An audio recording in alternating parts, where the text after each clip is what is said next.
Nouvelle réaction au téléphone, cette fois en direct. Nicolas Dupont-Aignan, président de Debout de la République. Bonsoir, merci d'être avec nous en direct sur iTélé. Pause fiscale annoncée ce soir par le président Hollande.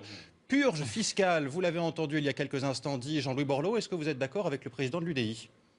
Écoutez, cette intervention à la télévision était surréaliste.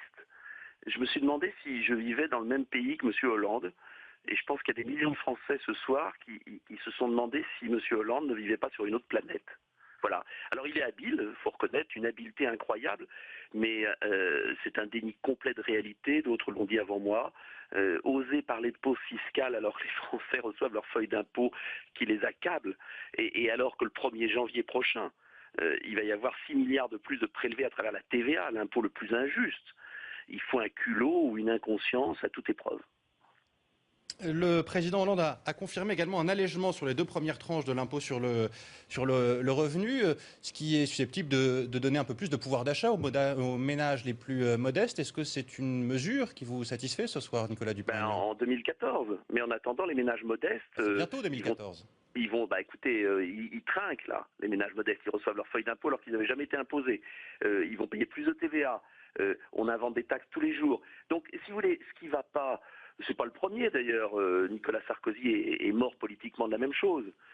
C'est ce décalage permanent entre les émissions télévisées, comme si on était sur une autre planète, et la réalité que vivent les Français au quotidien. Ce sont des trucs de communicants. On a dû dire à M. Hollande, les Français en ont marre des impôts, alors il faut que tu annonces une baisse d'impôts. Mais qui va le croire? Quelle crédibilité? C'est tragique.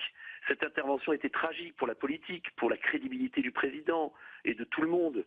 Donc cela ne va rien changer du tout, et les Français vont découvrir qu'ils sont accablés de taxes, parce qu'en vérité, ce que n'a pas dit M. Hollande, c'est qu'il obéit à Mme Merkel, c'est qu'il obéit à Bruxelles, et c'est qu'on paye cette politique suicidaire de l'Union européenne. Et tant qu'on restera dans l'euro et dans ce fonctionnement, eh bien on paiera et on sera taxé, surtaxé, n'en déplaise à toutes les émissions de télévision.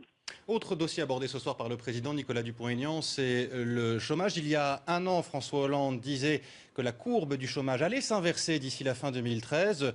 Eh bien, c'est manqué. Il a dit qu'il était tout près du but. Nous y sommes presque. Est-ce que vous y croyez, vous, Nicolas Dupont-Aignan? Mais on peut faire reculer symboliquement le chômage fin 2013 en multipliant les contrats d'avenir et les radiations du Pôle emploi. Mais la réalité de l'emploi productif, c'est-à-dire l'emploi qui se crée dans les entreprises, qui est durable, il est en chute libre.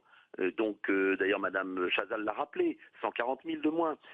Donc ça veut dire quoi? Ça veut dire qu'il faut changer de politique, qu'il faut restaurer la compétitivité. Pour ça, il faut radicalement tout changer, sortir de l'euro, mettre des barrières douanières, baisser les impôts, les charges sur les PME, tout ce que ne fait pas le gouvernement. Donc, encore une fois, c'est une obsession d'un symbole à partir d'emplois aidés que le contribuable paye. Merci Nicolas Dupont-Aignan, président de Debout la République. Merci d'avoir accordé votre première réaction sur notre antenne, sur iTélé.